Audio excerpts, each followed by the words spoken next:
What made me want to come back? I think I remember John pitched me the opening of the film, and we had both been a bit reluctant about trying to make a second one.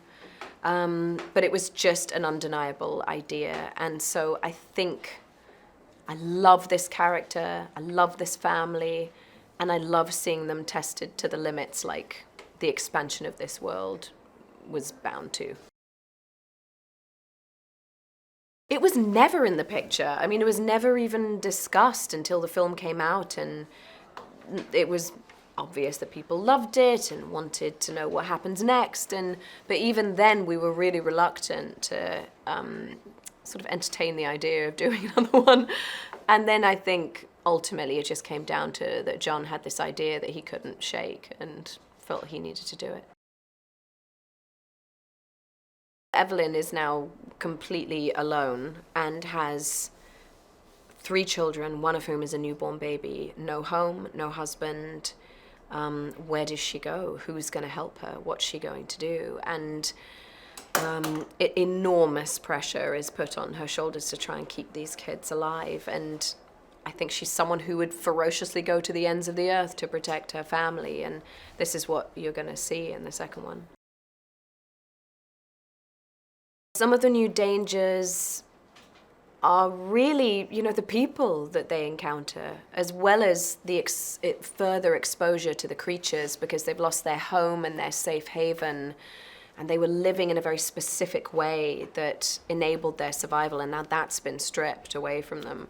So in the first one, if you're introduced to how did the Abbott family survive this and thrive to a certain level, you see how other people coped under in this harrowing environment. You see that fractured sense of community, that idea of not extending your hand to your neighbor. And here she is in a position where she desperately needs help. I mean, I think John always wanted to do something visually more ambitious and even more sort of high octane than the first film.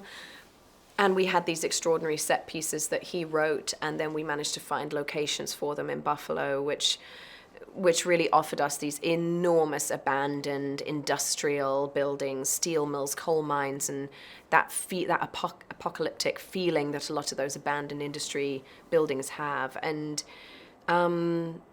he'd written these extraordinary set pieces that seemed impossible, and somehow they were completely realized by the incredible production designer, by the camera department. And John's vision for this was bigger. I think as the family ventures out, the world has to expand too.